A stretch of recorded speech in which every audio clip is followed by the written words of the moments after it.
Hi, I'm Steve Murphy, and welcome to the Insider Exclusive. Today, we are continuing our series on headline civil rights news featuring the Orange County, California jail and the death of one of their inmates, Jason Gomez.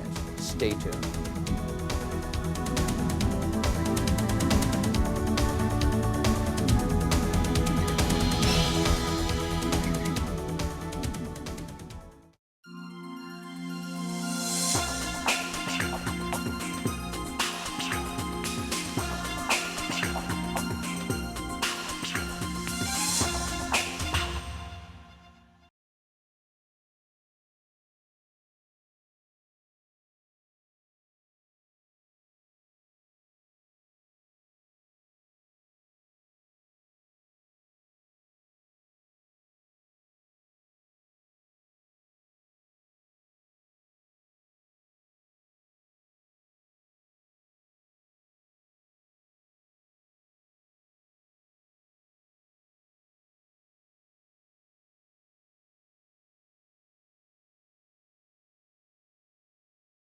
I'm very pleased to have with us today Steve Bernard of the law firm of Bernard and Bernard. Steve, welcome to the show. Thank you, Steve. Nice to be here. Jason was surrendered to go into custody for a probation violation. At the Orange County Jail. Yeah, he had an attorney, appeared in court, and said, look, I'm ready to surrender.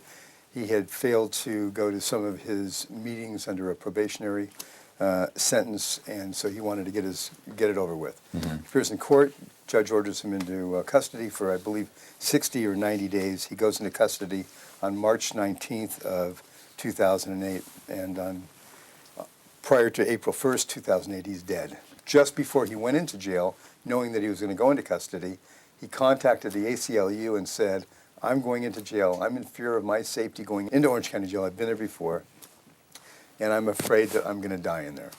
And was this based on any messages that he had gotten from anybody at the Orange County Jail, or just his experience there? His experience, and some innate feeling that he had. Talk to us a little bit about what you're trying to prove in your case. We know from our autopsy that we did, not relying on the Orange County autopsy, that there was what we call a death blow to Jason's head. There was an autopsy performed by the Sheriff's Department. Correct. And you also paid a separate person to do another autopsy. What did they come up with? Well, Marvin Petruska is a board-certified pathologist who does these private autopsies, and he determined that this was a violent blow to the head that resulted in Jason's death. Now, I understand that his father got to visit him prior to his death in the hospital. Yes. Is that correct? Yeah. And his father surreptitiously took some photos with his camera phone, right? He first brought in a regular camera, and when the sheriffs weren't looking, took photographs. Let's go to those photos right now.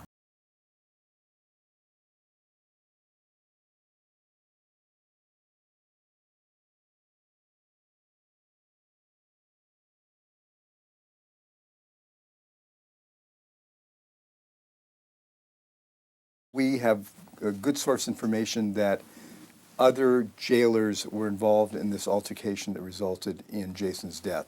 And I think that some spokesman from the jail has already indicated that this was an altercation that took place between sheriff's deputies and Jason. You know, what we're going to do now is we're going to bring in your partner, Dave Brown, so we can talk a little bit more about what's going on in the Orange County jail system. And then after that, we are fortunate to have Jason's father here who can give us more information about this particular case, because we want to definitely hear that.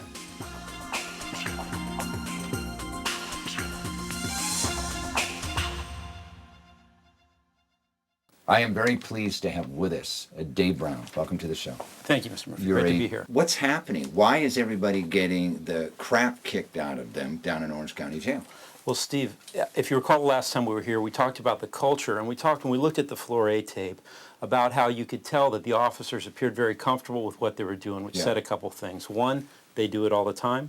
Two, they know they can get away with it. The deputies that have been involved with any of these deaths, are they still working in the same capacity at the jail? In the Gomez case, I think that more than one deputy has been put on paid administrative leave. Also, though, it's important to point out that this is one of the problems with the Orange County Jail is there is a constantly changing cast of characters. Yes. The jail is where they put the new deputies, and the new deputies frequently certainly have no experience, but have less training, Yeah. less on the boots on the ground experience Yeah. with working with this population. We are fortunate to have Mr. Gomez Mr. here. Gomez. So I'm going to bring him on right now so he can tell a little bit about, his son's terrible episode. It's a heartbreaking story. Yes.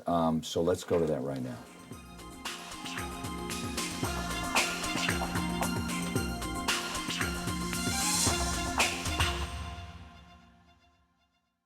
I want to introduce the father of Jason Gomez, Jesus Gomez. Thank you for coming to the show. Thank you.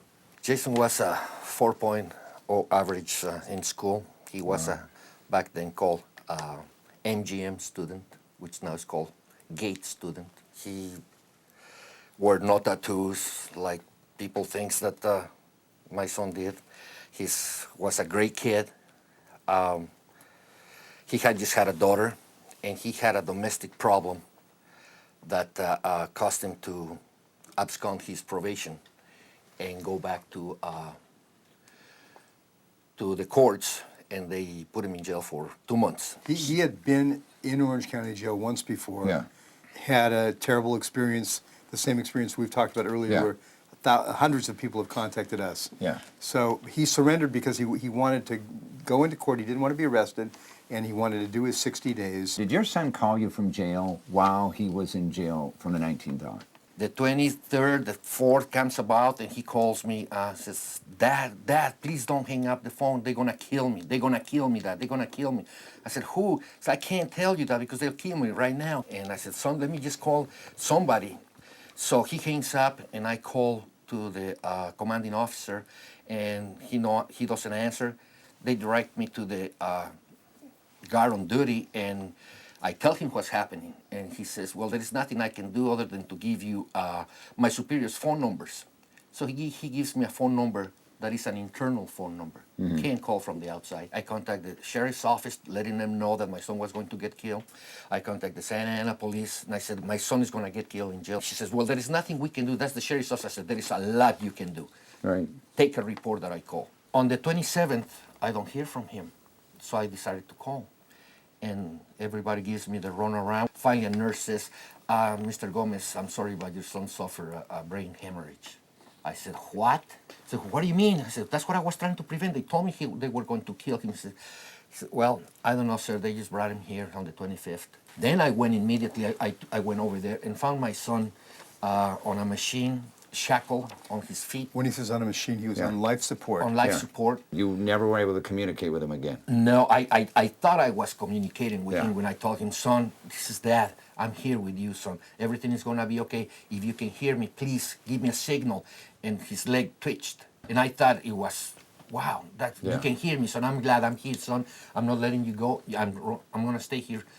So a nurse says, no, he can't hear you. That's just a reaction. She knew already he was dead. Jesus, what do you want to see done here for your son? I want justice for my son. I want to make sure that those coward officers get in jail. Thank you very much for being on the Thank show. you. Thank you for having me. And really, thank you. My heart goes out to you. Thank and you thank very you, much. Steve. Really appreciate You're it. taking good care of him. And anybody else in the Orange County Jail that has been mistreated, contact Bernard and Bernard. And Steve, please you do want to that. Please give do you that. give you a phone number. What's your phone number? 310-312-0220. And you have a website. What is that? It's sb@bblaw.org. Okay, very good. Don't let your rights be violated. By no means. Thank you.